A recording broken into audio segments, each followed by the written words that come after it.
Okay, can I have everyone's attention? I'm Earl Lycan, a senior fellow at the Levin College, and want to welcome all of you to this very important discussion on issues involving Vibrant Neo and our region. And to start our program, I'd like to introduce the Dean of the Levin College, Dean Roland English. I want to welcome you to the forum on Vibrant Neo, otherwise known as the Mayor Earl and the Mayor Mike show. It's really good, though, because they've continued this dialogue that we think is important here at the college, and I want to thank you all for coming. My job this morning is really to introduce two well-known individuals here in town. One, my boss, my president, President Laura Bloomberg, and the county executive, Mr. Ronayne, who's well known to us because he is an alumni of the college. So I'm going to get out of the way. I hope this is a great morning for all of us because, again, it's an important set of dialogues. I'd like to ask President Bloomberg to come up and give us words of welcome. I had hoped to come over a little earlier and have a chance to visit with some of you, and this is no joke what happened. I'm in my office. Get all turned around. I'm in my office, and I'm walking over here, and it's admitted student, new student orientation meetings today. And so I see a couple, an older couple, turns out they're grandma and grandpa. They've not only lost the building they're trying to get to, they've lost their grandkid who they had brought here. So we stopped and chatted and texted and found the kid and found the building and all those things. And they talked about how excited they were that their grandchild was coming to Cleveland State. Then I met Riley, who is one of those young people who I just have a warm spot in my heart for people like Riley. They look mad as hell. And like they don't want to talk to anybody and they're really scared. And so I stopped and had a chat with Riley and didn't tell her who I was until the end. And she said, "What's your name?" I said, "It's Laura." And she said, "You have a kid here?" "No, I'm the president here." So Riley and I walked together into the student center. All my time that I was going to spend meeting with you, I was welcoming students, which is about the best possible way for a president to start the day. But I'm really glad to be here with you. I've been reading about this work. I've been talking to the dean about this important work, and the fact that you gather regularly to talk about the future of Northeast Ohio is hugely important to me. And you don't need me to tell you why it's so important. I do want to tell you a couple of things that are uppermost in my mind as somebody who's new to this region. And sometimes I humbly submit that sometimes it's helpful to have a newcomer say something like this. One is that we can raise our eyes, raise our sights, and be really proud of this region. We have a lot to offer here. I'm crazy evangelical about the greater Cleveland area and Northeast Ohio. And I think about things like the natural resources and the natural assets we have here. And I got to think when we find the secret sauce to communicate that, we are going to see a tremendous influx of people to this region who have found what I've found, that it's a great place to live, literally, as you know, a great region on a great lake. This magazine, which we did not order but comes anyway to our house, I think it probably says Harlan said, no, it says John and Laura Bloomberg on it. It comes to our house now. Cleveland's Best Places to Live, and one of the lead stories is Rust Belt Reno, tax credits producing and construction workers, it talks about in the article, from all over the country coming to renovate buildings at a rate that is faster than any other Rust Belt city right now, which I thought was kind of cool. I think about here at Cleveland State, with steady state about 15,000 students, the data point that 80% of our students stay in Northeast Ohio as long as 10 years after graduation means that I believe we are a huge contributing factor to the success of Northeast Ohio. We have 1,400 international students here that produce an enormous amount of revenue for the region, and many of them wish to stay if we can figure out how to effectively welcome new immigrants with jobs, with work visas, with ways that we can welcome them. And I think about the fact that every year we search globally for new faculty. And when we do it right, we welcome faculty and their families here to not only work, but to live and to play and to recreate. And when we do it right, they stay as well. I think often of our provost, Dr. Nigabeth Schroeder. Some of you know him. He lives in Gordon Square. He came here as a new immigrant from India for graduate school, not here but at OSU. Got his PhD, got his first faculty job here, and he is like a top-tier computer science engineer. And he thought, well, I'll work at Cleveland State for a year or two, and then I'll go to MIT. He did get an offer at MIT. He came here in 2004. He got an offer at MIT in 2006, and he decided by that time he'd fallen in love with the area, and he is staying. Now he's our provost, and now he welcomes our students from India and talks about what it's like to be home in two countries. I'm very proud of those things. Those things alone do not make a vibrant Northeast Ohio, but I think one of the key messages is not any one of us has the secret sauce. Not any one of us can do this alone. If you think you can, help me figure out how, because I sure as heck don't know how to do that. But the one thing that I do think about a lot is that we can have all of the right tax-based, tax credit, public sector financing models in place. We can have all of the right buildings and waterfronts. We can have all of the correct jobs opportunities. And if we allow what I would consider shameful disparity, racial disparity to exist in our region, we will not be successful. I can't be successful if all of us aren't successful. None of us can be successful if we're not all successful. So I think that's our existential work. How is it that we think about things like renovating old buildings in magazines that look like this, and also think about the maternal mortality rates in the city, the work that the county executive I know thinks about every day in terms of supporting every person who lives in this area. That also is the work of Cleveland State University. It's the work of all of us. So when I think about recruiting students here, I also think about how we support the research to address things like infant mortality, affordable housing, jobs training and preparation. Those are all essential parts of it as well. So I am delighted that these kinds of gatherings happen. I'm optimistic about our future at Cleveland State, in the city of Cleveland, in the region, and in Northeast Ohio, because I see kids like Riley coming here and wanting to make a difference, growing up here and then choosing to stay here, and someday sitting at a table like this, like you are now. That's what makes me most hopeful. So thank you for welcoming me this morning. I will be in and out. I'd like to come back and hear some of the conversation, but I have to go back and officially welcome all those students that I gave directions to a little bit ago. So I'll see you later in the morning. Thanks so much. Oh, and now for the real star of the show. I was just making room for mayors here. He scripted me. He said, call me awesome. Call me important. No, the county executive goes right in. I'll call you embarrassing. Thank you, President. Thank you, President Bloomberg and Dean Anglin, and really grateful to be back in my old home haunts. This gets shorter and I get taller. I don't know if I'm going to work on this. I am going to drop my notes and just speak for a minute. And I do want to say to everybody that's here, thank you for being here. I'm enjoying, not just because I think I'm sitting in front of about 7 or 8 mayors, I'm enjoying working with our mayors, so glad that you are here today as a mayor's symposium. I see Mayor Burke just walked in, and Mayor Gale, Mayor Holbert, Mayor Weiss popped in, Mayor Kraus, good to see you. Whom I'm missing? Got it? All right, any other mayors from the region that I'm missing? I'm still getting to know our 57. But it is, it's good to be here because cities matter, and cities matter most in regional collaboration. So I'm going to take a couple cuts at this, but to play off of President Bloomberg's great points on, I thought, immigration and an all-in strategy.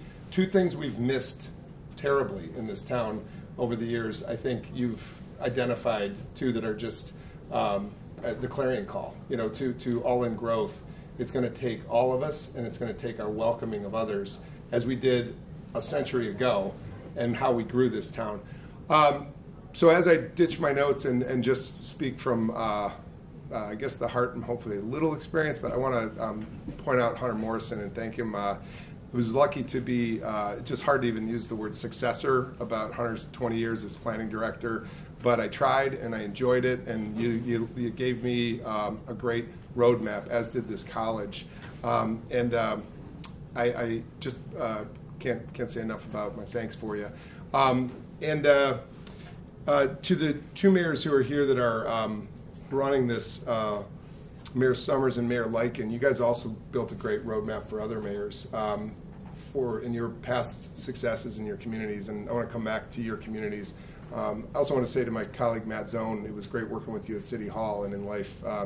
So what I was lucky to do is come out of this college with a bit of a framework for action, which I want to convey to you, but I'd be remiss if I didn't say, as I stand in this room, Norm Krumholtz, who was Hunter's predecessor, gave me a chance. I was his graduate assistant. He was, we've just been very lucky to have four thoughtful planners in this town, Norm and Hunter being chief among them, not just known locally but nationally in terms of what they did in Cleveland, Ohio, and what Hunter continues to do. But I was a student here in the 90s, and Cleveland State gave me a shot, as the president's heard many times, and this college particularly gave me a shot.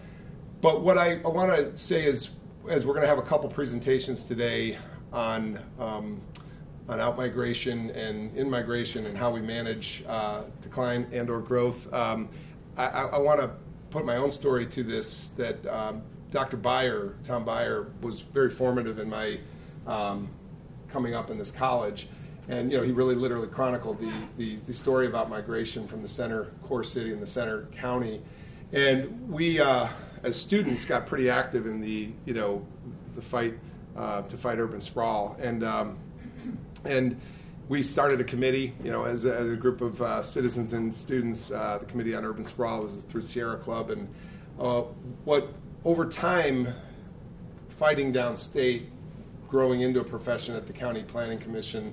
A few of you here today, Patrick and others. We were really trying to sound the clarion call to Columbus that Northeast Ohio had a problem, as did Central Ohio and Southern Ohio, that our metros were sprawling and leaving our center cities with a dilution of resources. We started talking about what we saw elsewhere in the country, the Northwest's work on urban growth boundaries in Portland.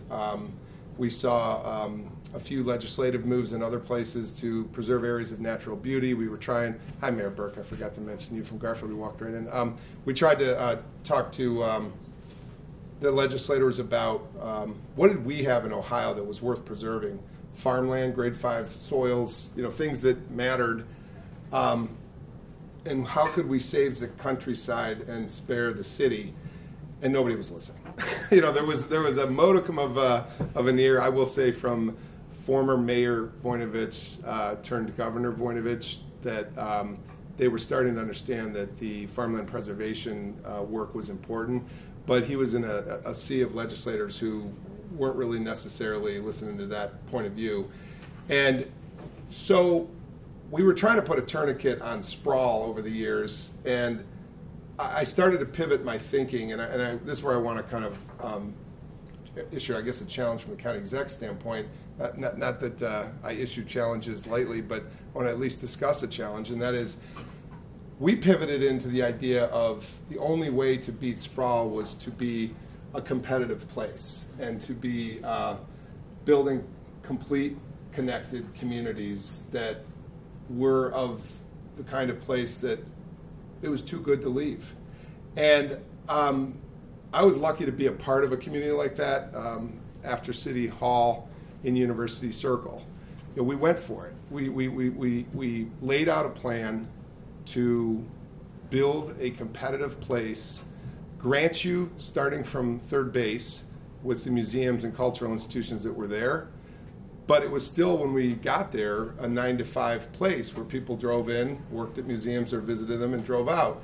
And we said, well, with all this sea of land around these interesting jewels, what if we built a community around it? And we went at it, and we grew a community around an interesting, unique asset base. My friend Matt Zone, as councilman back when, in the Detroit Shoreway neighborhood did the same thing in the Gordon Square Arts District. He took the assets of, the theaters, historic gems that you couldn't just build up from scratch, and the proximity to water, and began to build an arts district connected to a waterfront district, and all of a sudden there's population growth in and around the neighborhood he now lives in. I would say the same of Mayor Gale. Just to pick out, that you're doing that with your waterfront in the Euclid shoreline. I love that Euclid positions itself as a lakefront community. You got to take your asset base. Ben, you know this from Woodmere, you know this from Eaton Collection as an anchor that can build out a community around it and grow a competitive, connected place. So I would say all of us working together on quality, competitive places matters. This is the part where I single out Mayor Summers and Mayor Lyken. Again, I think every mayor that's here is giving it their effort or they wouldn't be here. Our challenge is to get 50 other mayors here on the same engagement. But Lakewood, look, I mean, we can argue that it's hard to find housing in Lakewood, but candidly, and I know, Steve, I don't know if this is Chatham House rules or we're on the record, but I mean, sometimes it's a good thing that it's a market challenge because you built a place that against the odds in an in-ring suburb has held, right? And I would argue that part of why it held is because you've got strong public schools, as you do in Shaker. There's lots of different things that add up to building off an asset base that gives you a quality competitive advantage. Mayor Burke and I talk about location on 480 and industrial development opportunities, commercial development opportunities. I can go down the line, and I am. Mayor Krause and I talk about connecting communities to his employment base and then creating a quality connected community to parks, green spaces, trails. Again, these are why every week my county staff is going out to see mayors to say how can we build out the competitiveness of this county.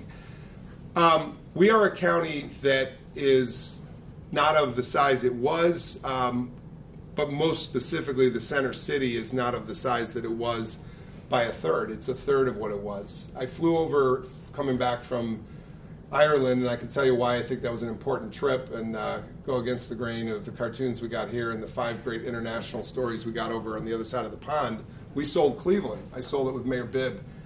And as I flew over Toronto, I was looking down at Toronto. And first, it was good to not have to stop in Toronto and then drive to Cleveland. The direct flight was great. But I looked at the density of Toronto's downtown. It was a great view, just happened to have a chance view. And I thought about the density of our center city, and I thought, God bless Sherwin-Williams for anchoring down, but we need more density in our center core to create that unique place that people want to be around. And I think downtown is a success, but we got to keep working it, right? We thought about the downtown that would someday have 15,000 people that could support a grocery store. And now there is. And now there's also a Heinen's. But we need more of that density. And I thought about Toronto and I thought about Cleveland and I thought about that in 1950, both cities had 900,000 people. And today our center city has 350,000 people and their city has 1 point however many million in a region of how many more million than that. Grant you, they worked like Vibrant Neo on coordinating communities and connecting them. And in fact, in some cases, unifying those communities of that region. But Toronto did what the president said. They welcomed newcomers. And I think they've also developed an all-in inclusive economic growth strategy.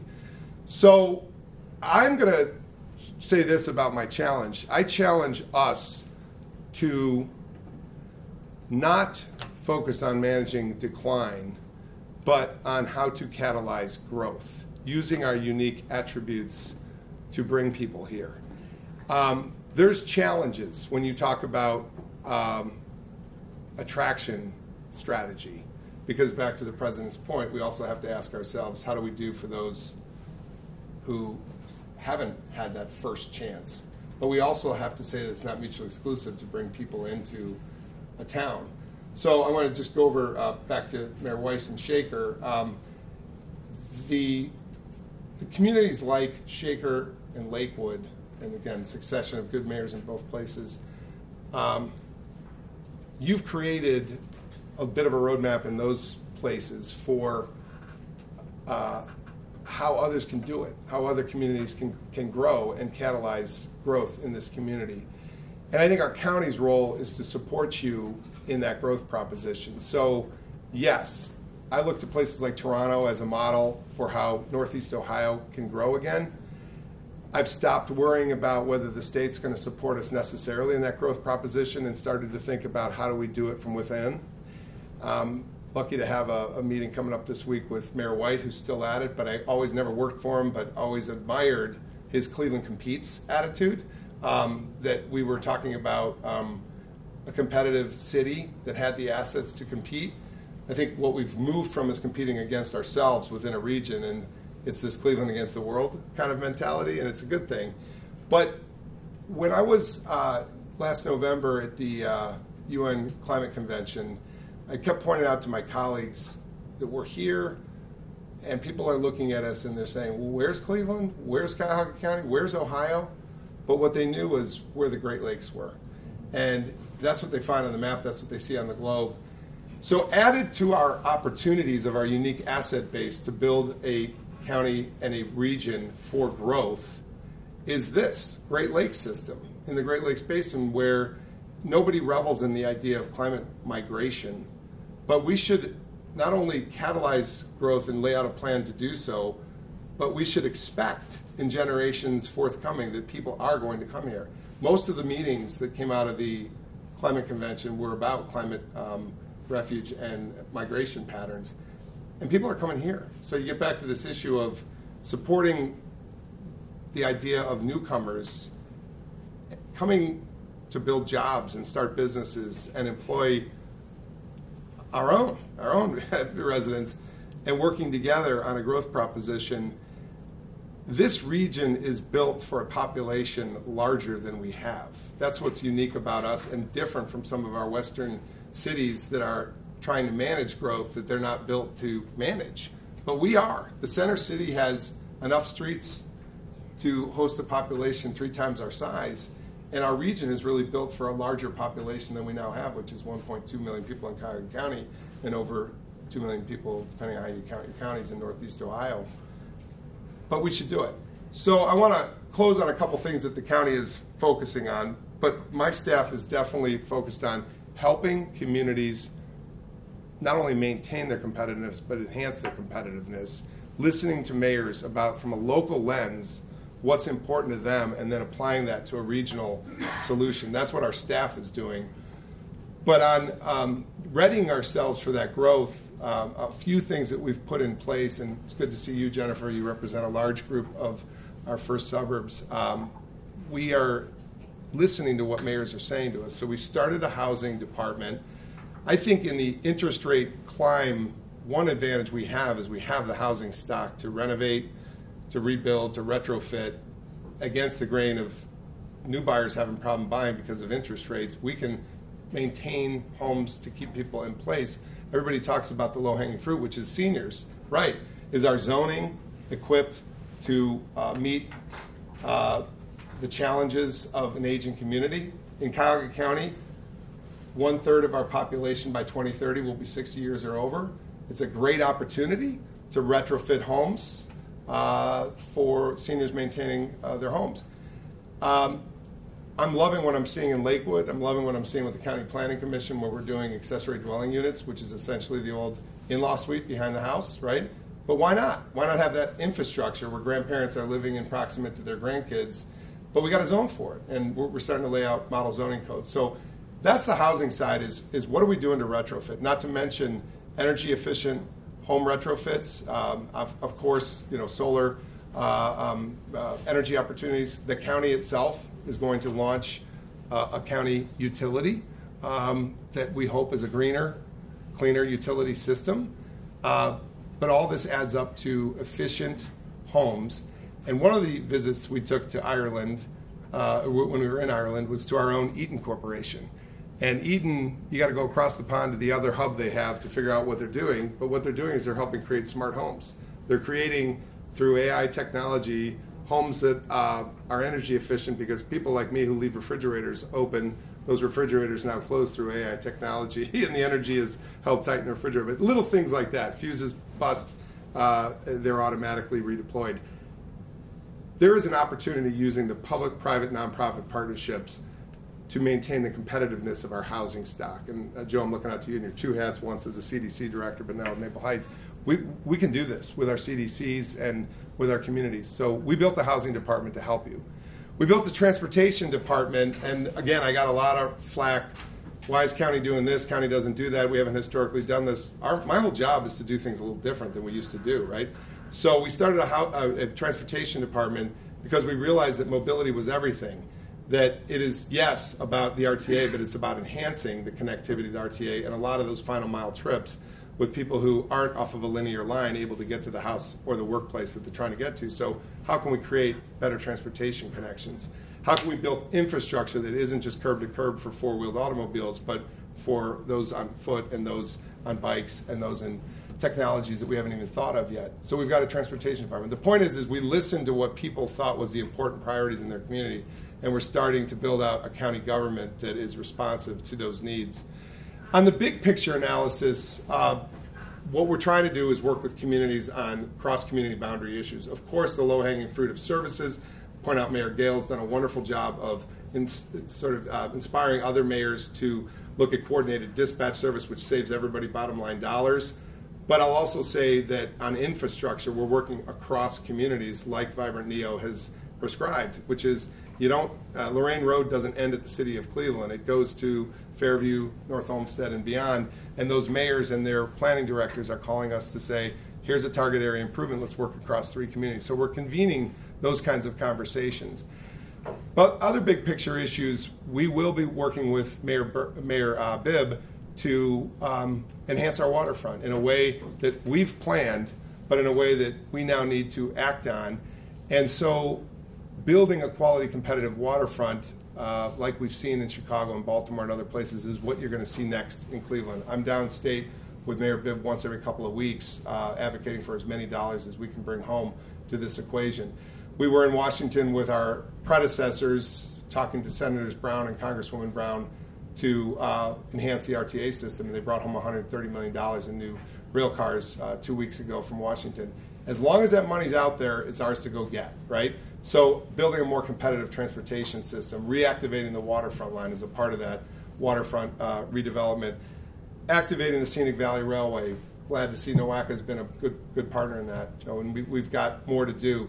But to connect this community to its national park through things like the Towpath Trail and the Scenic Valley Railway. So what I'm talking about is those are some of the big picture issues, from transportations to waterfronts and also to workforce. We're seeing a new model unfold before us. It's a nonprofit model that works across county and city boundaries to just help people ready for work. And we're going to be working tirelessly on workforce development. So I campaigned on a framework of health, the health of our communities, the health of our economy, the health of our people, the health of our government and our justice system. And all of that, we hope we're being responsive by the way we built out this county to meet challenges to bring forth a more competitive place and also make everyday lives better in this community. Back to the President's point about, is this all of us? And as long as it is all of us and we're also welcoming newcomers, I think we're going to see great growth ahead. I would encourage you guys and challenge you as the community leaders to not just think about the status quo and what on a line shows decline, but how can we turn that narrative into moving our community forward as a place that actually is built for and poised for growth if we channel it. So you're going to see us do things differently. We're going to bullishly go to places across the seas. We're going to take the hits like we took locally in cartoons and other things for being abroad.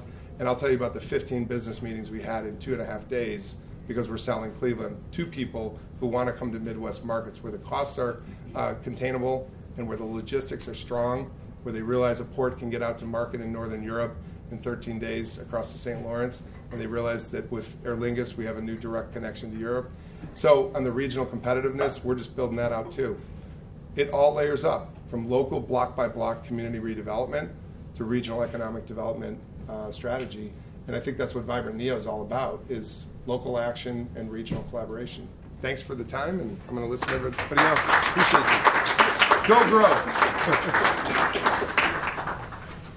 So, a couple key words I heard that you heard: assets, collaboration, competition, and our secret story to be told better and profusely. Kirby Date, who you will hear from later, asked me a rhetorical question several months ago, and she said, when new residents consider locating in Northeast Ohio, where will they choose to live? It's a great question. And where do we want them and need them to live? It's an even tougher question.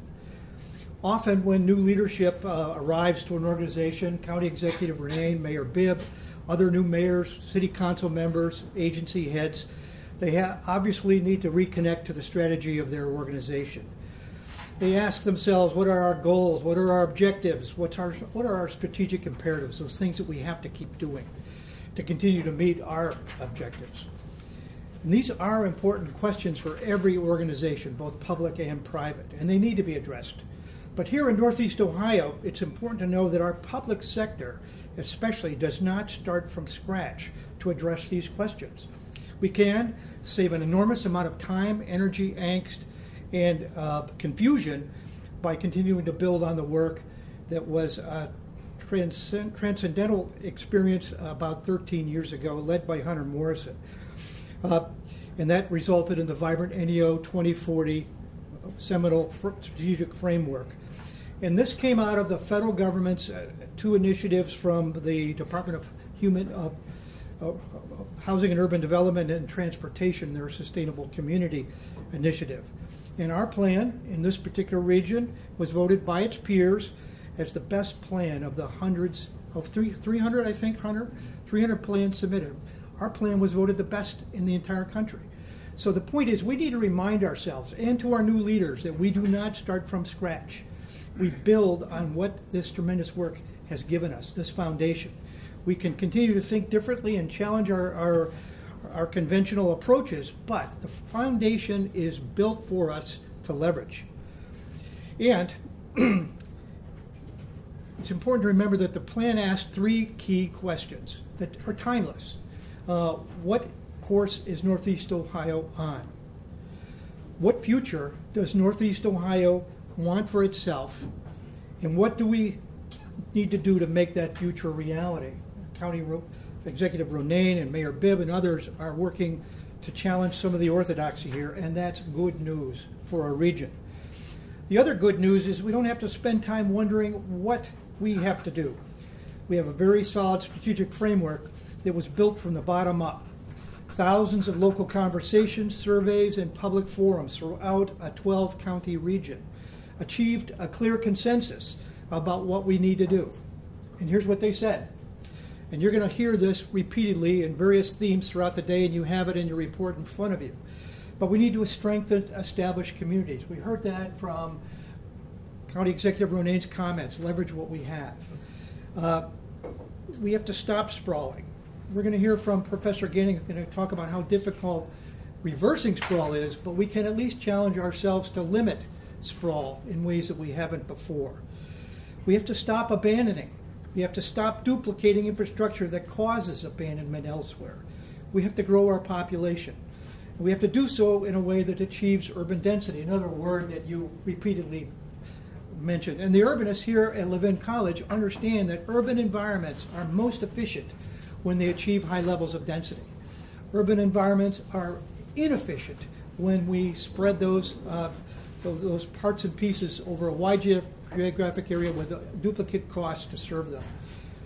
We need to increase transportation costs, or choice. Joe McDonald will help us understand that. We need to challenge the 100-year-old orthodoxy of dependent on the automobile. We need to protect our natural resources. County Executive Ronayne talked about the Great Lakes. We understand how important that is to us. I think more and more folks in the world are understanding that as well. And that gets to President Bloomberg's comment about the secret message that we need to convey. We know that there are climate refugees that are looking for a safe haven, and we know that there's probably no safer place than where we sit today. And others will know that. But where will they choose to live? The framework makes clear numerous objectives. In fact, over 100 objectives. The summary you have in front of you highlights the 10 probably most prominent, but there are hundreds more. And those objectives serve as guidelines for local jurisdictions, mayors, city councils, planning directors, to consider what's best for their community. The actual plans of action, therefore, were purposely left to local cities to align their needs and opportunities with the objectives of the region, which County Executive Renee just helped us articulate. The report does provide hundreds of leading examples to serve as guidelines for these mayors and city councils.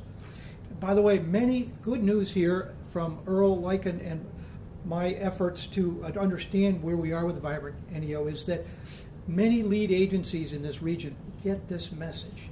I'm thinking of Team NEO, I'm thinking of the Fund for Economic Future, RTA, County Planning Commission, Western Reserve Land Conservancy, Metro Parks, Greater Cleveland Partnership, to name a few. These folks understand the need for alignment, cooperation, and regional effort. Missing, however, from the conversation is the strategic awareness of too many of our local governments. Today, you will learn the following: an update of the trends identified in the 2013 original report. Have we altered the trajectory upon which we were headed over a decade ago? Bob Gleason is going to help us understand that. You will learn more about the consequences of the trajectory we're on if we do not do things differently. You will hear about policies and actions from leading agencies and what they're doing to address these trajectories and the challenge of doing so. You will hear how Cleveland, City of Cleveland, is aligning its work with the Vibrant NEO objectives and how important this work is for all of us in this region. And finally, you will hear from 3 mayors who have successfully aligned their city with the themes and objectives of the Vibrant NEO 2040 strategic framework. And when we are successful at attracting new residents to Northeast Ohio, where will they choose to live? Every community must understand that it is in competition. Chris, you mentioned competition several times, and I think that's exactly the attitude we need to take. We are in competition. And each city is in competition, but here's the difference. We're not in competition with each other. We're in competition with the rest of the world. And it's a victory when folks choose to come to Northeast Ohio, and if they choose to live in your particular city as a mayor, that's great, but the success of your neighboring cities is equally as important to you as your own. And when you adopt tools that allow your community to be more viable, more attractive, you will be successful in competing as well. And I'm thinking about education, I'm thinking about public safety, I'm thinking about housing stock quality and design. Lifestyle amenities like parks and plenty more are the key drivers of where folks will choose to live. So our region's leadership must continue to ask and answer: will we continue on the existing path we have been on for decades, or will we do things differently? You will learn today, overwhelmingly, that we must choose the latter. We must do things differently. This forum attempts to show how we might in fact do these things differently. And to start us off is the real question of what trajectory are we on? So one of the things we have as a great resource here in Northeast Ohio is Levin College. And Dean Englund has challenged the senior fellows. Hunter is a senior fellow, Kirby Dade is a senior fellow, Earl and I are senior fellows, there's a host of us, to figure out how we can help position the Levin College as a thought leader in the region, drawing on the vast resources that Levin has as a research institute, as an experienced, knowledge-based education group, and then bring the resources of the community and its challenges to this thought-based institution, and together we can do better work to help the region we're in. And Bob Gleason is a great example, and Joanna Ganning, who we'll hear from later in the program, is equally as tremendous. So Bob is the Levin Chair he's the Albert A. Levin Chair of Urban Studies and Public Service here at Maxine Goodman Levin College of Urban Affairs. He has been interim dean here, so he understands how the community works. He's also been director of the Thomas C. Sutton Policy Research Institute in California. He brings a West Coast view and experience of these similar issues. He's spent a considerable amount of time in Pittsburgh. He has 2 degrees from Carnegie Mellon, his first and his last, his bachelor's and his PhD. And he has significant degrees of interest in a wide variety of areas. But today he's working with Scott Corsai, a PhD student, to pull together sort of where we've been in the last 13 years. So Bob, it's all yours. Thanks very much. First of all, a chance to talk to actual human beings that aren't little boxes on my screen at home. Yeah, I bought a big screen to make people look more like people, and they still look like little boxes, especially when you get this many. So thank you very much, Mike and Earl, and for having me here. And the job that we were asked to do is it falls right in line with what the Live-In Chair is supposed to do. Right? When I first came here, and some of you have heard me say this before, give me forbearance, the job of the Live-In Chair is to be the nerd at other people's tables. Right? When they want a nerd at their table. Right? Not everybody wants a nerd at their table. They know what they want to do. Right? But when folks are challenged with things they didn't expect, right? Or working on things that are just really hard. Right? And sometimes when you're running for office, many of you are mayors here, when you're running for office, you know what you're going to do, but when you get there, it's like, oh, I didn't know about 5 other things too, plus 4 other things I'm responsible for that I really didn't care about, but I have to make good decisions, right? So it's the job, not just of the Live-In Chair, but our whole school. That's how we were founded, to be engaged in the community, to not only educate people to become decision makers, like we've got some great examples of that here, but to then help current people who didn't have the benefit of going through our program, to help them inform and improve the decisions that you folks make.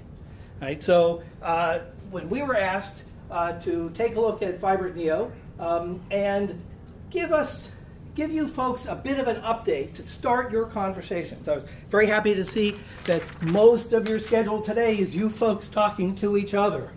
Right? There's only so much tolerance for listening to the nerds.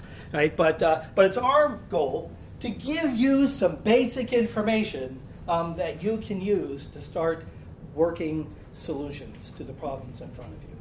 Right? And that's what it's really about, working solutions in complex problems. Right? That's what we teach here. We teach people that the world is not entirely driven by 4 or 5 great, big, huge social movements that we all have to just live with. Right? Sure, there are big things that go on in the world. Right? But we like to teach people what we call a systems thinking approach. Right? Where the world we live in has lots and lots and lots of inputs. Right? And all those inputs go into these things that look like black boxes, right? All these processes, right? All these different social processes, economic processes, educational processes, job creation, social justice processes, all of these just families evolving over time and processes, and outcomes, all sorts of outputs. Right? And we can measure those outputs. We can say, like something as complex as a region, right? How many people live here? How many jobs do we have? What kind of prosperity do we have? What kind of poverty do we have? And how have those been changing over time? Right? But we are not victims of either the only inputs we have or these processes that determine what's going to happen, right? We can say, hey, we've got some outputs that we love. How did we get them? And how did that relate to the inputs that we did, right? And how can we reinforce that? But we can also say, hey, we've got some outputs that we really despise, right, that are bad, right, that are not acceptable. And that knowledge we can use as feedback to change the inputs. And we even have the ability to go in, if we can understand those processes, and we can change those too, right? Because they are not all determined for us, right? We have to live with some big processes. We can't change the world, right? But we can change how we cope with it. We can change how we take advantage of it, right? And this is the framework. We try to teach people how to be an agent of change, to assess the outcomes, right? Figure out what's good and what's bad. Over time, this whole system will always change, right? We can find some patterns in processes, right? But the patterns that created jobs, for example, in the 1970s are different than the patterns that create them today. The patterns that change jobs today, right, isn't what's going to create jobs 10 years from now, right? There'll be some regularities, but lots of changes, and it's in those changes that give us the possibility to push those changes, to make the future better than what the past and the present have been, right? So Vibrant Neo, I think, was like a magnificent project to take a look at the large trends that were causing the clearly bad output of sprawl. Right? And that report is filled with all sorts of data that show that over time this region really sprawled.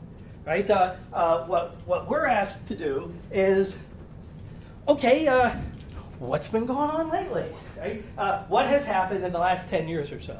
Right? The two large outputs that Vibrant Neo focuses on are total population and jobs, and then where those are. Right? How they're moving around. So let me just a couple. I taught. So is our region still sprawling? Right?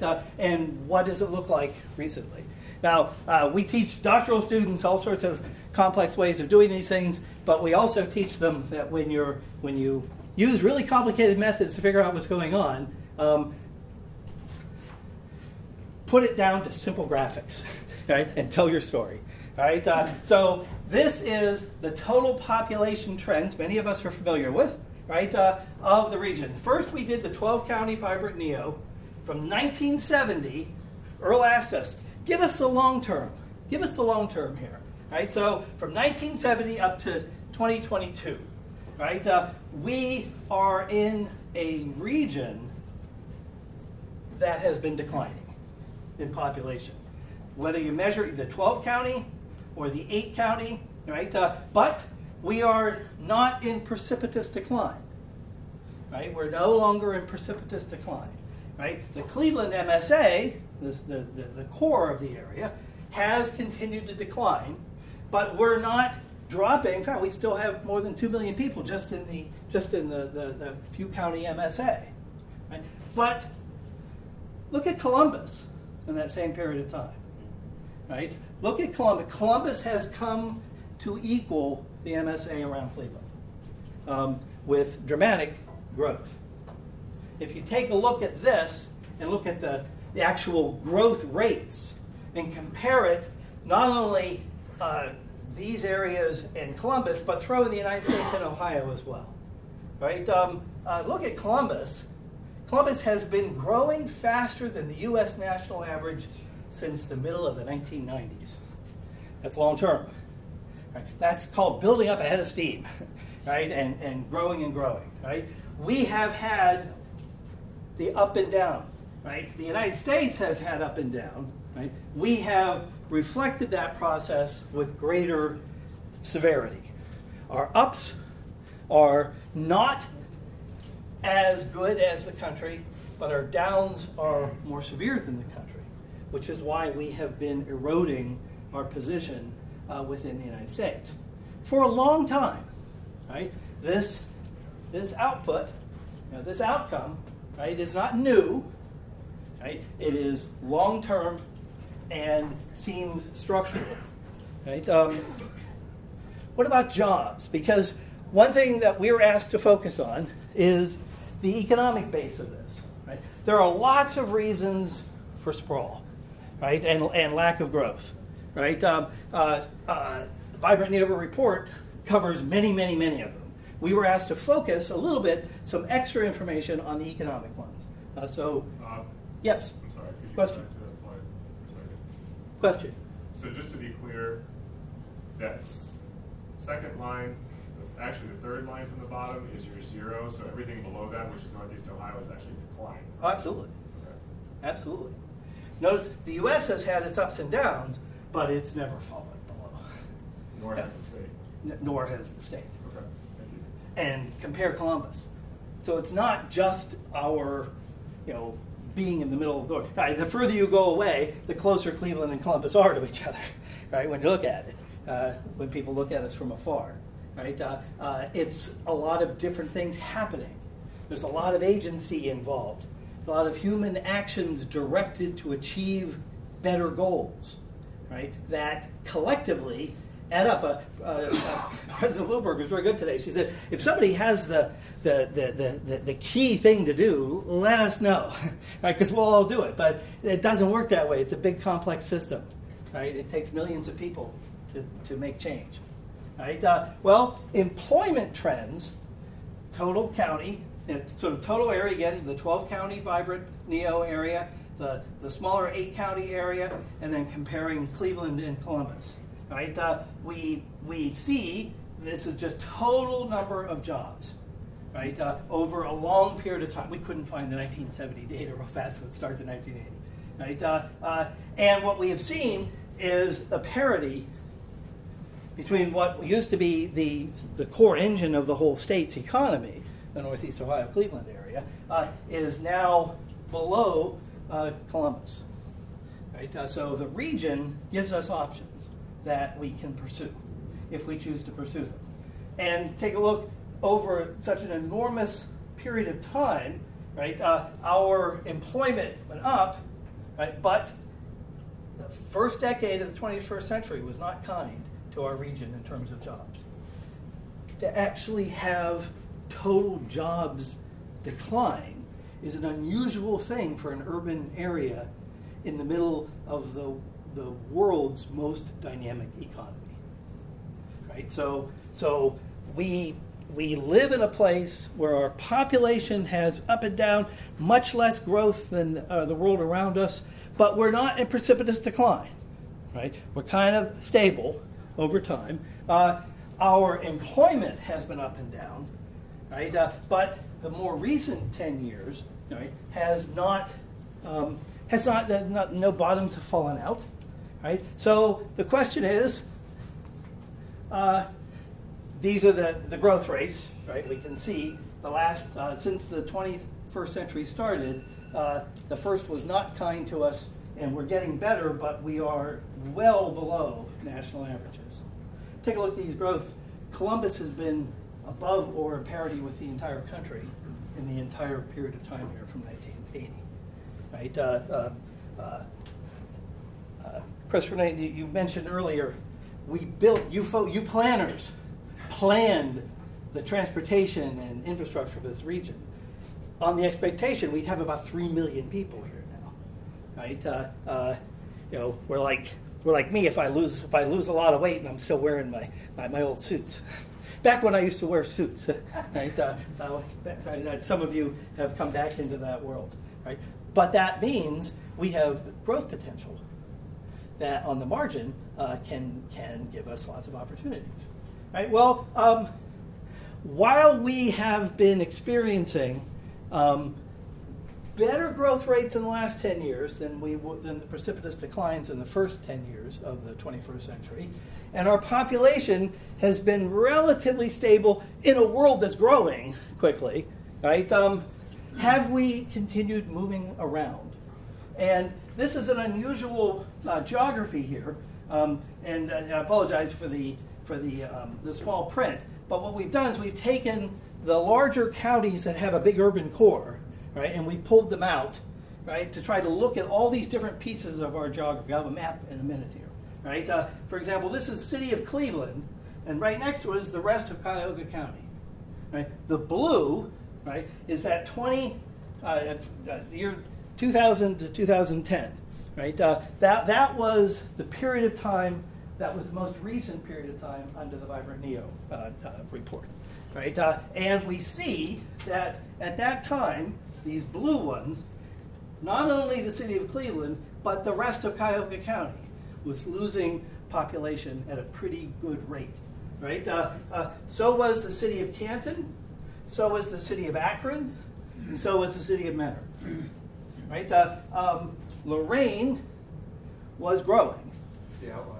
Yeah, the outlier. They were the outlier at that point. They were growing, right? But all of these, the urban core cities within the region were all losing. When you think of sprawl, we have this kind of mental image in our mind, like dropping a rock into a pond of water, right? And boom, and then everybody's moving out. Right? Well, to have that image in your head around here, you got to remember you got to cut the pond in half because you got the lake there, right?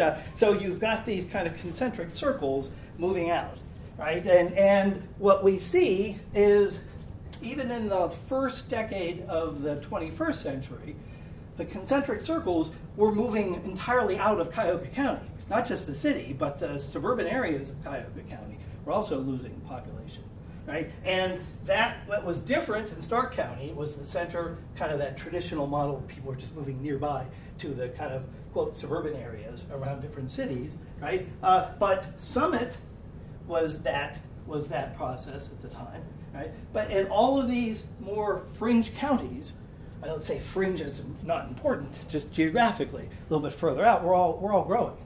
So we kind of had that look. But if we take a look at the green, which is the last 10 years, plus 2, we're still sprawling. But the rate of sprawl has really slowed, right? If we were in 2010 and said, like the Vibrant Neo report said, is this is a bad outcome, right? We need to do something about it. We need to play around with the inputs or somehow figure out these processes to slow this down, right?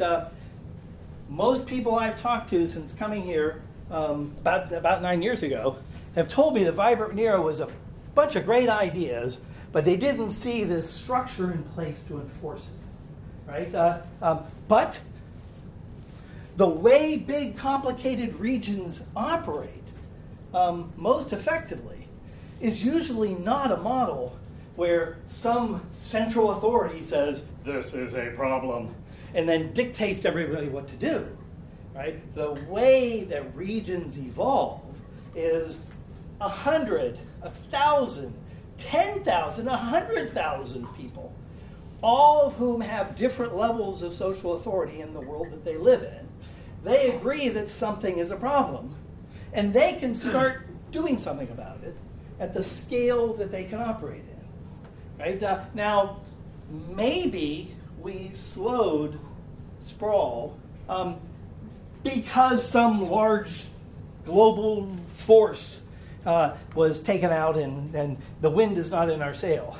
That way. But I think we made some progress because a lot of people did little things, right, with the same idea in mind of what they were trying to avoid.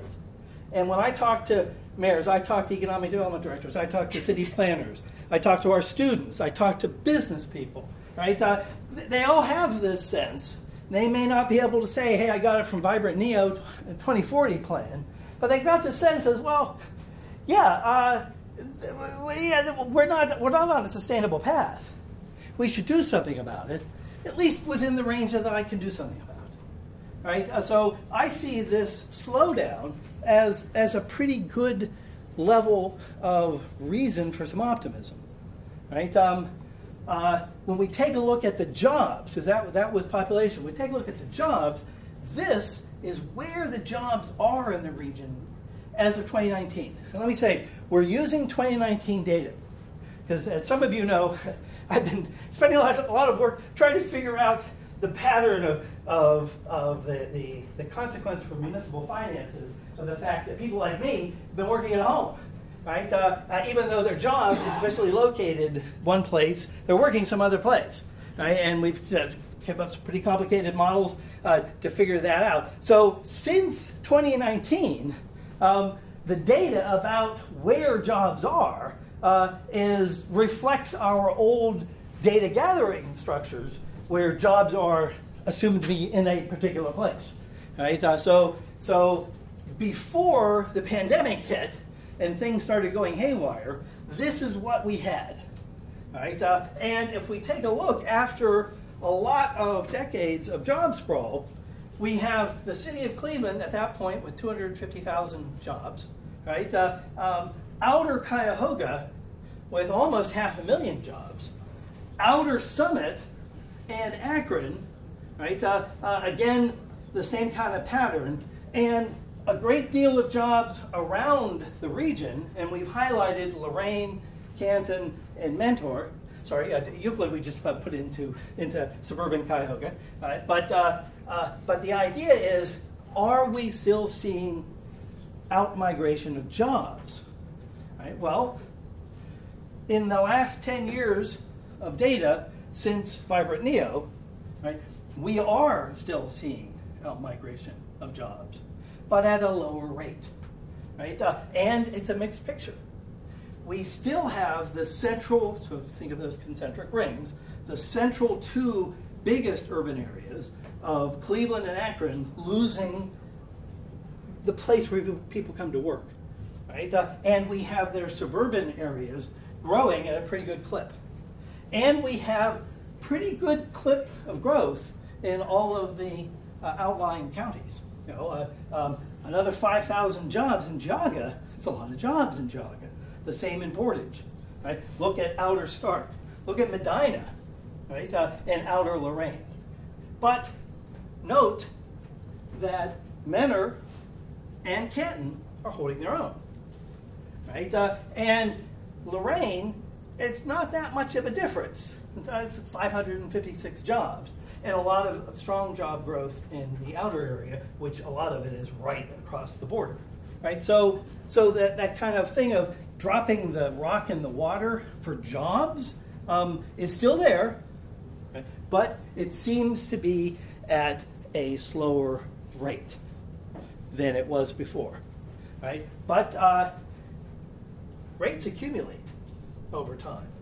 And if someone asked me, what's the geographic center core of the region's economy, I'd say suburban Cuyahoga. Right? With the city, remember? Go back. You know, it's not like nobody works in the city anymore, right? But it clearly has shifted. It has shifted. And Outer Summit has shifted. And a lot of the planners a long time ago were saying that over time, and roads affect the outcomes tremendously, and 271 has really been reinforced strength and whatnot. We have this corridor. We have this north-south corridor. Right? We were, Scott and I were saying, it's kind of a tilted T. You got here and you got here. Right? And it's tilted along the lake. But that's the geography of our economy. Right?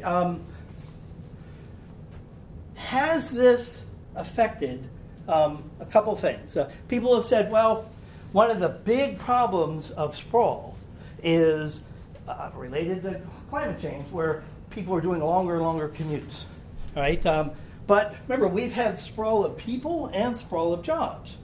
Right? And you do the histogram. We came up with our own little unique method, census block by census block, where we've got all this great data now in such tremendous detail that we can access, and developed commute times, because people move and their jobs move. It's a chicken or the egg. Right? Does a job move or a person move? Right? But from a whole system, you can see a new pattern emerge.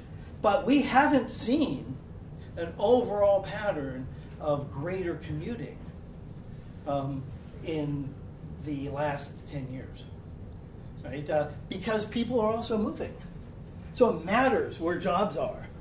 Where jobs are matter where people live, and where people live matter on where the next jobs go. Right? It's an impossible analytical task to entirely detach them. Right? It's the world in motion. Right? And we have fundamentally shifted the location of our jobs from those old models of the central spot, and you drop a rock and it's spinning around. We have much more interconnected, urbanized space that sometimes is in a place that we call a big city, other times is in a place that we call a suburb, but they're dense, right? And the borders and the boundaries matter a lot for taxes and eligibility for this and whatnot, but from the economy and the way people live their lives, those borders are softer and softer and softer than they used to be. Right? Yes, question. Yes, Kirby. Before you move on, can I ask a question here? Absolutely. Please I'm do. just curious. It looks like there's almost no change between those two. That's right. And yet jobs have shifted in their location. Right. So is what we're seeing perhaps a histogram of the tolerance of people in general for how far they're going to choose to live from their work? That's a great question. This does not show that the millions of people whose day-to-day behavior is reflected in these little histograms have actively chosen shorter commutes. Right, and tried to move around. What it shows is that they're pretty much the same proportion of people are That's right. choosing shorter, medium, or longer commutes. That's right. 9 years apart. So I was just curious if, that's a pattern that maybe it's the people who need to change, partly. Absolutely, it could be. If we want all of this to, but they've been doing that while jobs have been moving around. Right. And there's evidence that they've been moving around too. Yep. Maybe they have a tolerance. So the typical rule is that 30-minute tolerance, right? I remember when I moved here, people said, "Yeah, where do you want to live?" I remember the great thing around here was like, "Are you an East Sider or a West Sider?"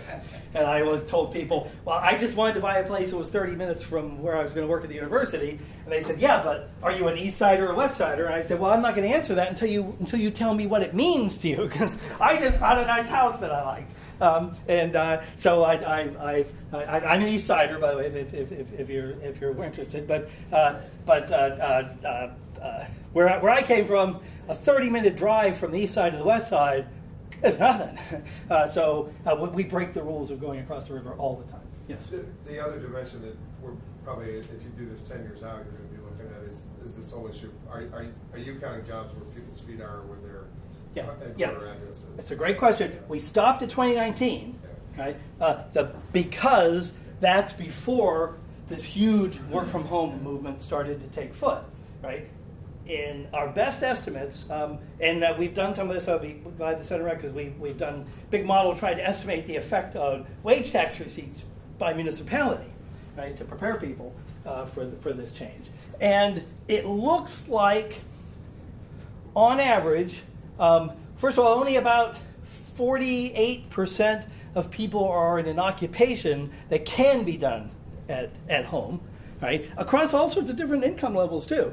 Right, and it looks like those who can work from home, we are settling somewhere a little bit below the national average of 2 days a week at home and 3 in the office. So that's the way it looks like our local data are bottoming out, are settling a pattern. What that means in terms of where we want to consider the place where they work and affect these data, we're still working on methods for that because it's a real fundamental shift. It's a good example. The process, the social processes that we want to understand that create the outcomes from the inputs we give them are not fixed in time. That's different. This isn't like understanding the laws of gravity, right? Which you hope they don't change.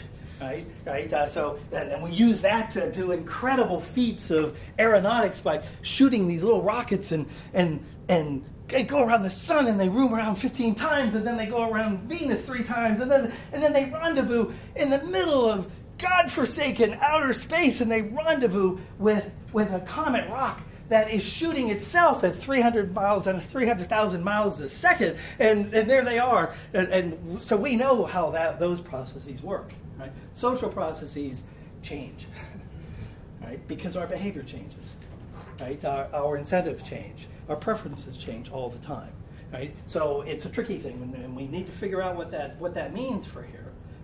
It can only reduce these, but it may just reduce, may take everything and shift it over, right?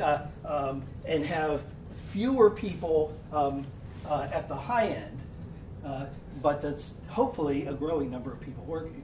But from a climate change, point, which is why we want to model it, is important because this is directly connected to how much carbon our daily commutes are putting into the atmosphere.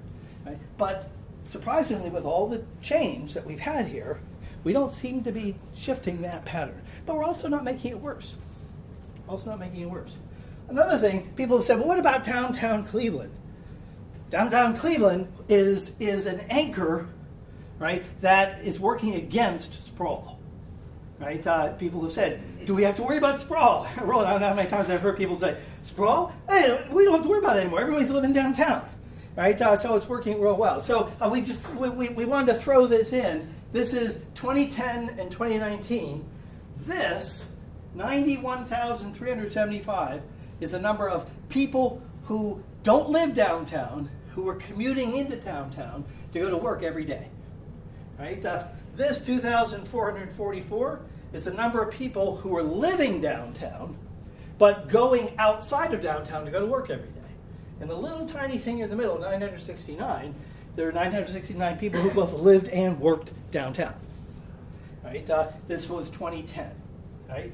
We have made important growth opportunities for living downtown Cleveland. Right? In 2019, right, we have a little bit more people coming in, right, and we have a lot more people living downtown. But the 2.5, 3 to 1 people who live downtown get in their car or get an RTA and they go someplace else to work every day. They don't work downtown. Downtown has become a neighborhood. If people want to live there, that doesn't mean that they work there too. Although we have doubled the number of people who both live and work downtown. Right? But that does not create a break on regional sprawl. It's one part of starting a process of doing that. It's an important one. Right? But in itself, when I always say, people say that, I always show them this slide. I said, yeah, you're right. What you see is actually true. Right? But think of the scale of it. And you can't assume that all of these people are in this part of it where they live and work downtown. Right? That's especially true now. A lot of newer buildings in downtown are going after that retirement market. People who are retired, right? Who may still show up as working a little bit, right? And they don't work downtown, right? People reverse commute all the time. So, oh yes, Harmon. Just wondering if we need to rethink our attitude towards sprawl in light of two big factors. One is the one that Executive Romaine mentioned, which is the work at home movement. The other is what's becoming more and more important is large parcels of land for businesses to locate to. And those don't exist in downtown Cleveland generally. They exist in Medina, Giago, Lorraine, and I note the Intel deal down in Franklin County, which wasn't Franklin County, it was Licking County. Mm-hmm. Intel went to Licking, but it's going to have a huge benefit on the entire region. Oh, right, absolutely. But that was the place where there was 1,200 acres they could put a business. Mm-hmm. So I know that the county's been starting to look at places where they could find in the region large parcels of land, but if we could bring an Intel to this region, it has an impact on what historically we've thought of as sprawl, but it's also, I would think, very beneficial to the region. So I'm just wondering if we need to... Let me ask you to hold that comment for a moment, because we're going to jump looking at sectors here and our competitive stance on lots of different sectors, because there are lots of opportunities for growing our footprint in different parts of the economy. And a lot of those have connections even to the center city, because not every project is a big project. You have 20 small projects, each don't need a great big chunk of land often. And we also have made a great deal of progress, which will be the next slide here, in getting rid of abandoned structures. right? So we do have the possibility of starting to think of all of that land that's been cleared as a collective asset that could be reassembled into larger pieces, right? So just hold that for a second. It's a great question. It's a great question. While we've been going through the last 10 years where we have had more sprawl, right, but at a lesser rate than before, this is the total number of housing units, again, across all those pieces of the geography. You take the cities out of their urban counties and look at them separately, right? And the big thing that pops out to me on this is we haven't been building a lot of housing. We haven't really changed our total number of housing units, right? But the next one is vacancy. We have substantially, from the one decade to the next, we have substantially whittled away at a lot of that vacant property, right? We have torn down a lot, right?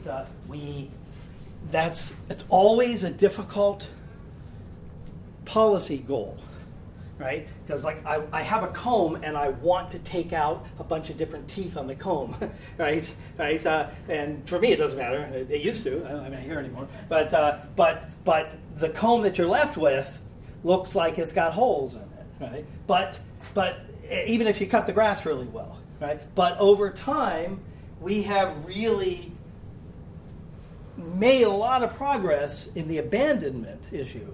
Right? We have slowed the process of sprawl. We have been cleaning up our communities. They aren't growing yet, right? But we've been cleaning them up, and we have capacity for land assembly, which is really difficult. I remember when I first came, and Hunter Morrison drove me around a couple places and showed me things, and then told me the horror stories of what it took to just assemble the 7 pieces of property that sit under this new building, and how many years, and our legal structure, and our crazy. There are social processes here, right, that we need to do better, right, in order to do that. But we now have the first step in a lot of those processes, which is to demolish things. Yes. So just to qualify your statement, so I work for the Western Reserve Land Conservancy. We just completed a citywide property inventory for the city of Cleveland, 168,000 parcels nearly. There are a little over 30,000 vacant lots in the city of Cleveland today. Right. That's a direct result of That's right. foreclosure crisis that really impacted it. That's right. Which was a terrible thing to happen, but the consequences of it are, we have this, but what is our agency? The first agency is let's get rid of these abandoned structures because they're pulling down the value of everything else and the quality of life for everybody else around it. Right? They're turning into drug dens. They're unsafe. They kill property values. Right? Okay, we've made a lot of progress there. Right? But do we think growth, or do we think let's just get this property off the market forever so that the people who live in that neighborhood now aren't further damaged by all of this property near them that is pulling down, that's empty and is pulling down their values. It's a fundamental philosophical difference. And to that point, and you looked at or identified a tipping point where it looks like about 10% of structures are vacant countywide, in city and county, Cuyahoga and Cleveland share. But is there a point where it's sort of structural versus at some point you got a tipping point of no return? And you've done these if you hit 30% vacancy, your schools collapse, your infrastructure. There is a lot of research. We haven't done it ourselves with local data. There's a lot of research about that tipping point, which is why it's important to get rid of those things, right? To not let them sit there and rot, right? But then you're kind of frozen in place with a comb with missing teeth on it, okay? How can you then have faith that growth is possible and start doing things to attract it? And there's, as we know from the population numbers, there's always been a very solid argument in this region of, no, we are managing our decline. So be careful what you do, because you may throw away a lot of money that could be used to help people cope with decline, and prepare for a party that nobody comes to.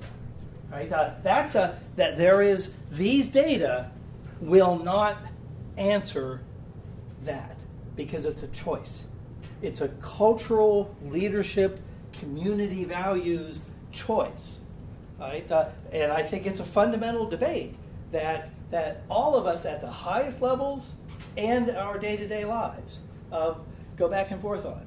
But one thing this says is, and we see it in the real estate markets, is the declining vacancy, right, has stabilized prices, right? And if you,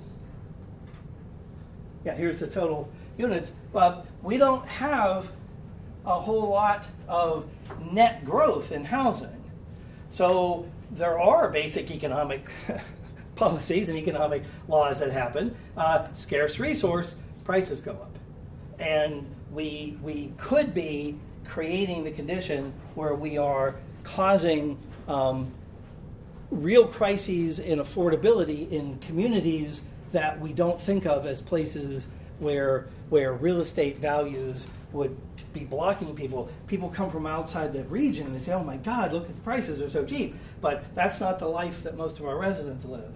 And their rents are going up, and their ability to buy a house is going down because we aren't adding to the inventory. Now, these are complex issues. I'll disappoint you terribly if you say, but geez, Gleason, we thought you had an answer to this. Right? These are the analytical questions and the policy choice questions that people in our system need to make. What outputs are not acceptable, and what kind of better outputs do we want to get, right? And where do we want to set our sights? You know, right? one of the policy issues that I think is it's kind of a devil's choice is this issue of if you demo a property and you leave it vacant, and I'm looking at Matt because he's been through this in Cleveland, and the neighboring property owner wants to acquire the property. Right. On the one hand, from a stewardship standpoint, it's great. On the other hand, you've lost it from potential growth. You know? Right. And it's just a vexing issue, but that's a policy issue to. That's right. Especially if it's an old neighborhood where, geez, anybody who's going to fill that missing, tooth on the comb is going to have to build a house that doesn't look like it was built out in the suburbs. It has to be a house that fits the neighborhood, but there are no plots available anymore because everybody has turned those lots into their little side garden, and they own them now. And it's not necessarily only either. Well, no, not in either or. Yeah. I mean, Shaker, we have both going on.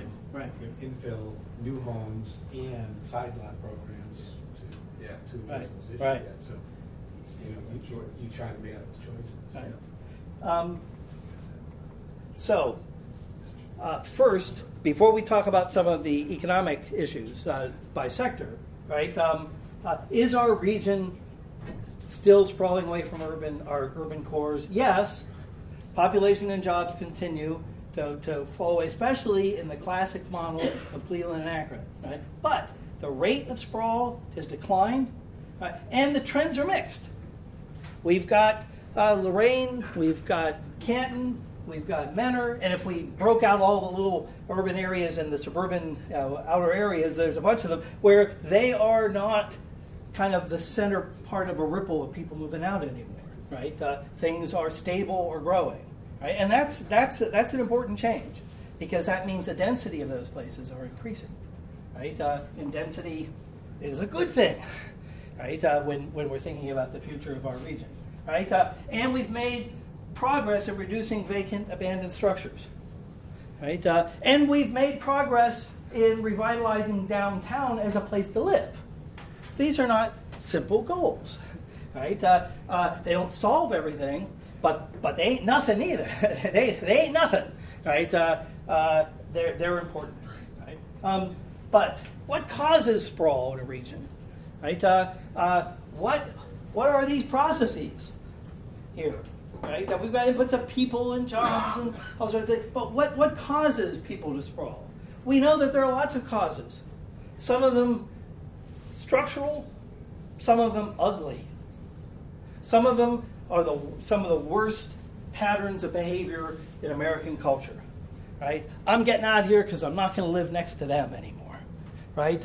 Or I don't like this neighborhood, it has changed. I don't feel I'm in charge of this neighborhood anymore. I'm getting out of here, right? All of these causes, and the Vibrant Neo report does lots of them. We were asked can we look at some of the economic development, especially by sector causes. So that's what we focus on. Please don't think that we think these are the only causes, right? This is what we've been asked to take a look at, right? So how do you do that?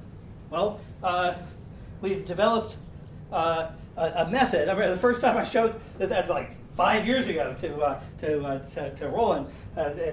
We did a little slide, and he said, "That's a Boffo slide." So I call this the Boffo method, right? And let me explain what this is. Lots of people have thought of dividing the world into 4 quadrants, right? You're strong here, you're weak there, you're big here, you're small there, and put everything in and see where you are. Well, what we decided to do was a method where, we have lots of different sectors in our economy, right? We have manufacturing, we have hospitals, we have people make movies around here, we have education, we have all sorts of things that people do, and we organize all those into different sectors, right? Sometimes a region has more than their average share of a particular sector when compared to the rest of the country, right? There's more software development in Santa Clara County, California, Silicon Valley, than there is in lots of other places. So there's a measure called a location quotient, right, which is kind of like your market share of a particular sector, right? How many jobs do you have in a sector, and then how many jobs does the average part of the economy have in that sector? And if your location quotient is above 1, you've got more than your share. There's some strengths there, especially if it persists. Sometimes it just pop up once in a while, but if it persists over a long time, that sector is pretty competitive. And you don't compete with your neighboring community. We did this data against the whole rest of the country, even though we really compete against the whole world. But we can't get good data for there yet, right? So how do we compete against the rest of the country? So then some sectors are growing in jobs and some are declining in jobs, right? With the overall national growth rate in that sector is positive or negative.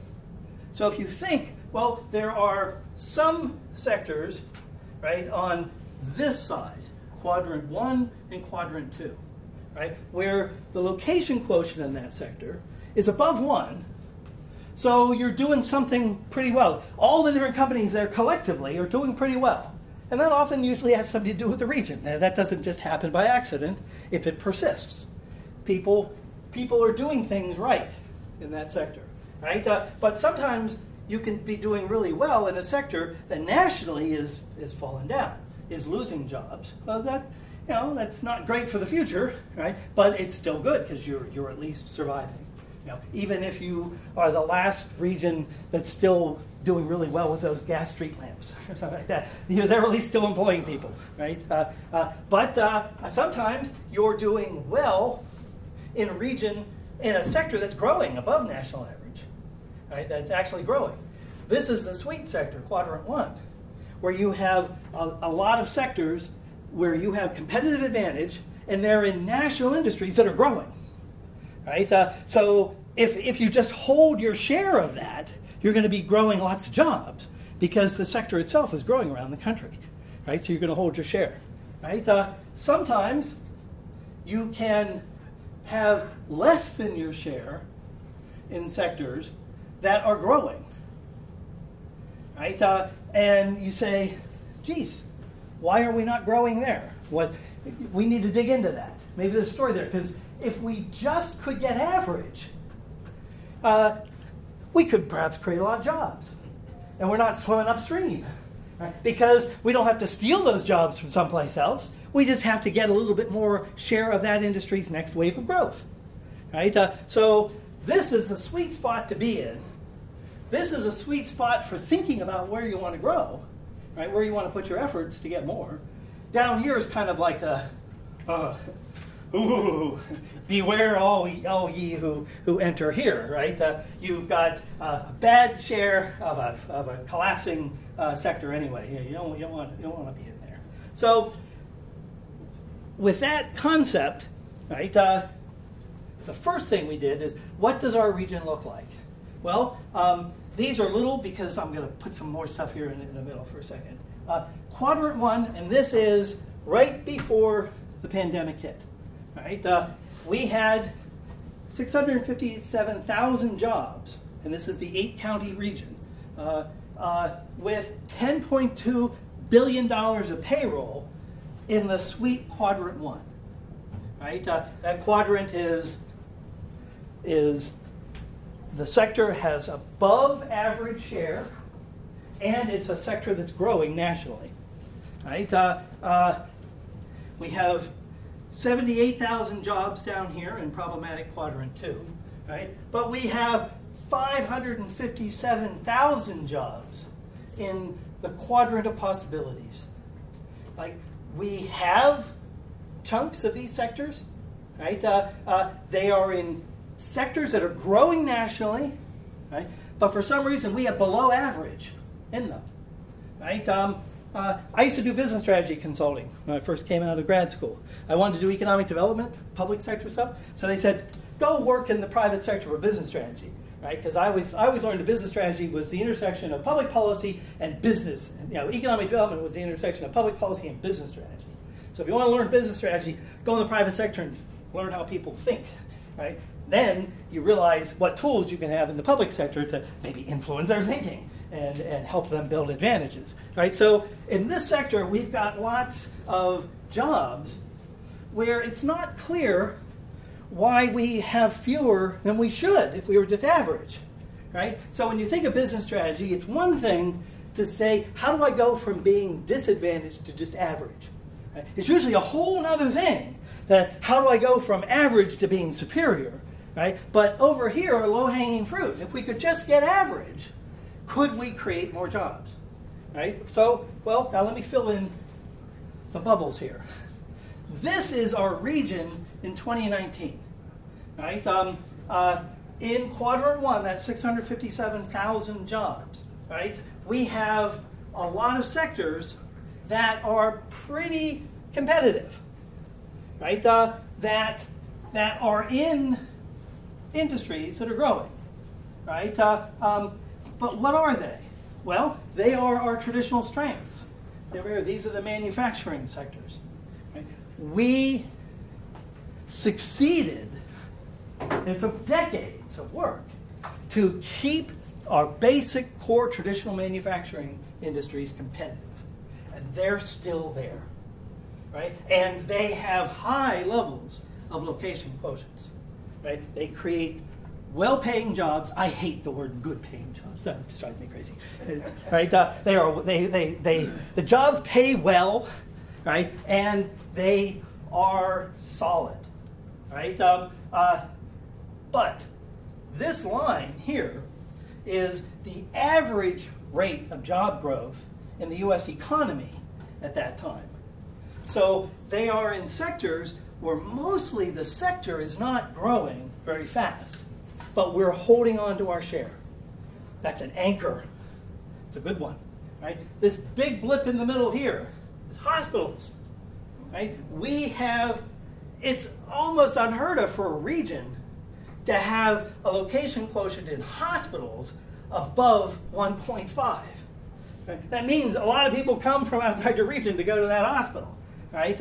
And we have hospital sector here that does well, but it grows at just about the national average, right? It's big, it's important, it's stable, right? And we have put a lot of attention into keeping it, right?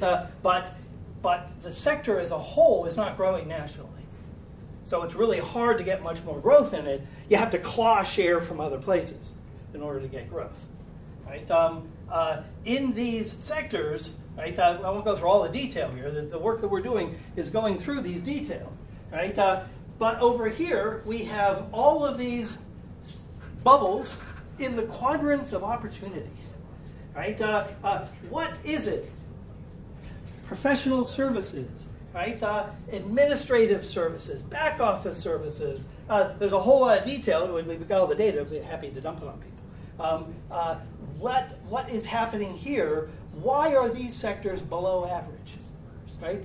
We'll only know that by digging into them and learning about the dynamics of them. We know a lot about manufacturing, and we know a lot about hospitals and healthcare, and that's been tremendous. When we decide to improve the output, it happens, right? We can't abandon any of that, but we have to do some more. Yes? Dr. Gleason, I was wondering, we talk about the hospitals, university hospitals, Cleveland Clinic, when they expand like they do, because, Hoosia's about to open up, I guess, phase 3 and phase 2. Oh, yeah. Are they pulling people from outside of the region to come work in our area? Hold tight. I've got a couple minutes. I don't want to go too late, but I have some data about where are these, right?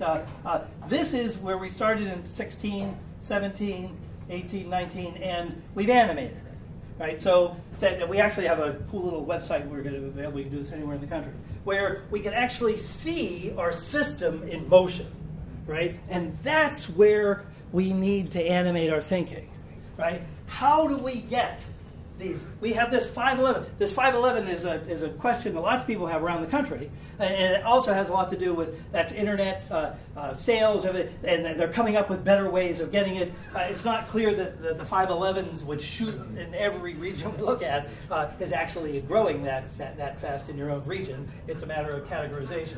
But we're looking here at how stable and how sometimes we do get pieces that move from quadrant 3 to quadrant 1, right? But we're not achieving that outcome by our own targeted strategic efforts yet, right?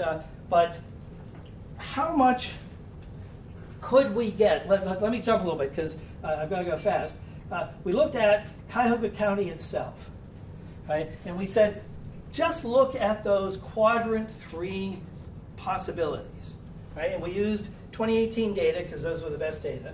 And we said if each of those sectors, and we sorted them by sectors that pay above the living wage, right? Calculated by the MIT folks who come up with it, right? Sectors who pay well already, right?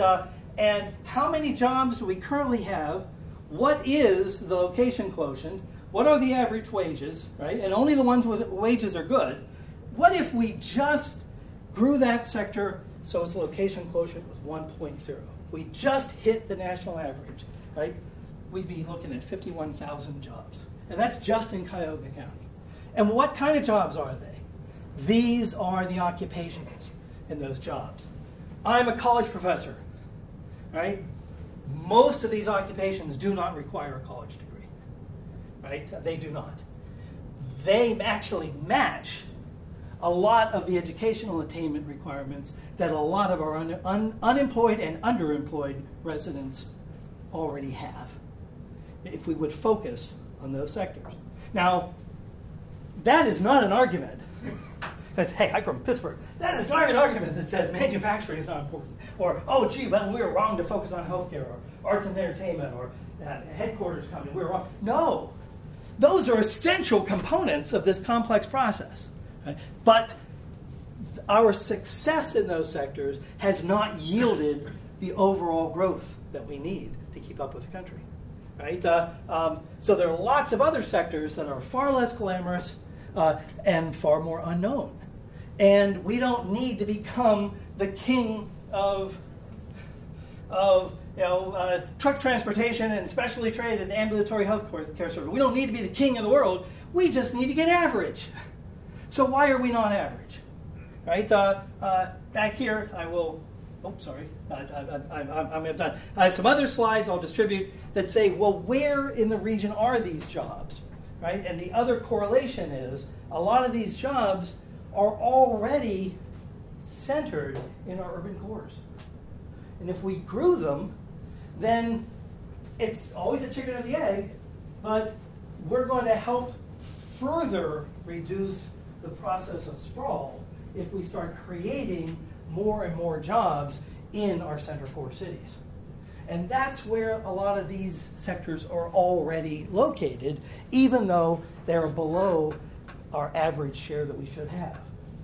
So if we start looking at them, we're bound to come up with a lot of good agency opportunities here, right? To start fiddling with the inputs, figuring out what's the process, why are we low on this sector, right? Thinking of a business strategy perspective, and then acting in ways strategically that we can get more jobs in those sectors without interfering with the strengths that we have really miraculously been able to build and rebuild in the region. So, and that can help this problem. So I hope this is helpful. Terrific. Well, thanks, Bob. Big anchor for me.